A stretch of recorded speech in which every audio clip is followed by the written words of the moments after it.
Hello everyone, welcome to We Love Soaps TV. I'm Roger Newcomb. I'm headed down to Chelsea today to check out the Beacon Hill East Coast photo shoot. I'll be talking to Crystal Chappell, the executive producer, along with many of the cast members. Stay tuned. I'm here with Crystal Chappell, producer of Beacon Hill. We're here at a photo shoot in New York. Are you happy to be back in New York? We miss you. Oh, thank you. Yeah, New York is my home, so I'm always happy to come back. It was a little cold, colder than I'm used to.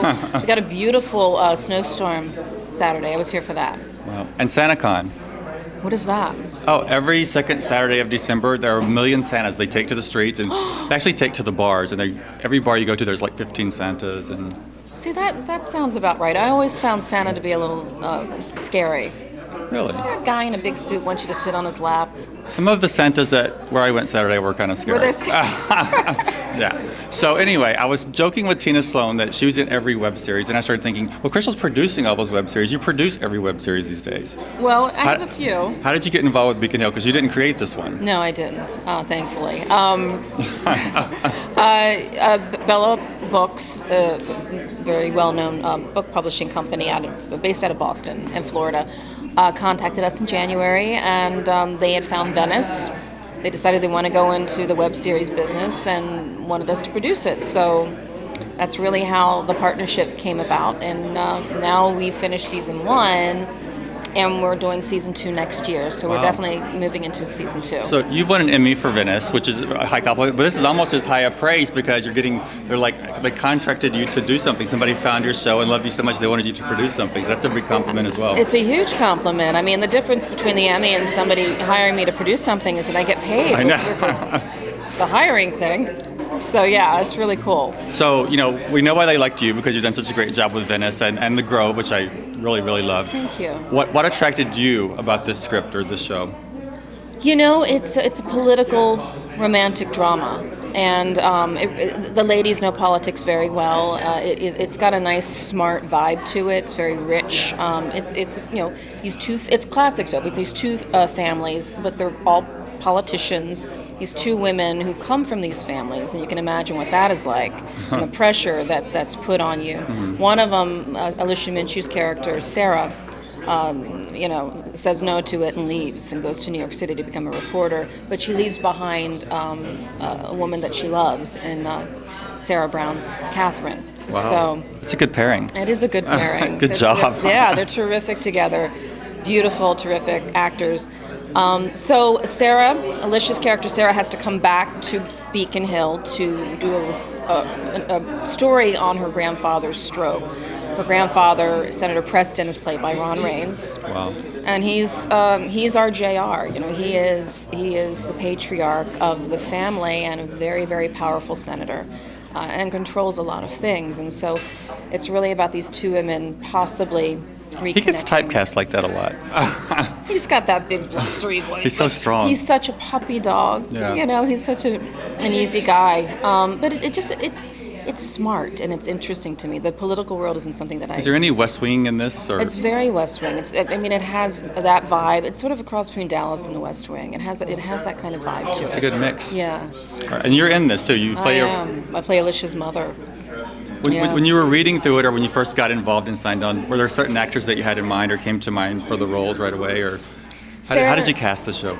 Well, Sarah, the character of Catherine was the toughest one because I needed to find somebody that I would believe would be eligible to possibly take a senatorial seat, at such a young age. I could see her doing that. I totally can. Totally. Well, she's formidable, not just as an actress, but as a person, and her features and her voice and her intellect and Sarah is very well connected to politics, and she knows. And she has issues. She tweets about issues, and she takes a stand. Yes, but she's so I needed somebody who could play that character and bring that believability and that integrity without losing, that warmth and that romantic part that we need to play with the two ladies and their love story. And you never thought of playing it yourself? You know what? A younger me would have. I'm. But you look the same. Well, thanks. You can come. The rest of us are getting older. The rest of us are getting older. Soap stars just seem to stay the same. Well, what's so funny is that I had them draw lines on my face, and I thought, well, what a waste of Botox money. I'm spending money on this stuff, and then I'm having people draw lines on my face. But It's you're very kind, but no, I wanted these two beautiful young people in there, and they're great. What is it about the indie community that you love? Because you kind of did it, I think, as a offshoot of Otalia, and you wanted that story to really be told properly. But now you've kind of become a producer extraordinaire. Like, what do you like about being a producer, being in charge of a series? I'm detail oriented, so it kind of works with my brain, and I like bringing things in on budget, and it's fun to take something from inception and actually help facilitate it to its final, product, and have a little bit of my touch on it. But in this, what I've learned in becoming a producer is that I rely heavily on other people's talents and expertise, and that's one of the things that I do very well, is letting other people do their jobs. That's a sign of a good manager. You hire good staff and you trust them. That's if I give myself a pat on the back for anything, it's that, because I'm hiring the right people, and I feel good about that. That's why I've had to turn down management positions, because I would just do everything myself. I cannot let go. No, yeah, you have to. It's I can't do it all myself, and at the end of the day, I don't know everything, as my kids tell me. Well, all kids say that. Right. So Tina Sloan, is there a web series that you're not in? No, there isn't. I hope not. We're here on the set of a photo shoot for Beacon Hill, an upcoming web series. Tell us about your character. Well, she's a waitress. I said to Hillary, I'd like to do something different. And she called me and said, I have something different for you to do. That's a new one. Yeah, isn't it? I mean, because in Venice, I'm Catherine Rockefeller, or something. Right. So here, I play Louise, and I work with Louise Casell, so that caused lots of little... That happens on soap sometimes, and it's They always... do that. Yeah. They do it to mess with you. I think they definitely did. I think those two, Crystal and Hillary, did it to mess with me. And we'd never worked together and never really knew each other. Oh, wow.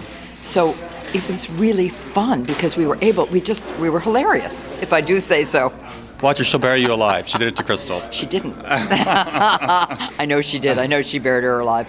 But I think I'd bury her alive. What kind of waitress are you? Are you like sassy? Well, we own this. Can you tell us? We own this cafe, this little latte house, which was in Grafton, Massachusetts. This cute little place, and we're very gossipy. We're hilarious. Oh. We're really funny. But it's mostly, like the hospital and a soap is the place people go, or a coffee house. Mm-hmm. This is where everybody goes and has their problems will manifest there. Both people will walk in that they don't want to see each other. They'll both walk in at the same time. You're really funny, bright, light of a person, and I think you get to show this more on web series maybe than you ever did on TV. Oh, yes. I'm having so much more fun doing it, because you do get to be different and you get to improvise. And I love to improvise. Although with Justin Dees on Guiding Light, I got to improvise a lot. You had to. Yes. No, he did it. He loved it. Oh. So you obviously love working for Crystal. Because, of course. I follow Crystal wherever she goes. And she's now producing all the web series, so Yes, that's good. She is. And Hillary's helping her. So congratulations on your personal news. Thank you, Roger. Tina's going to be a grandmother. I'm going to be a grandmother. My son and his wife are having a baby June 19th. Beside myself with glee.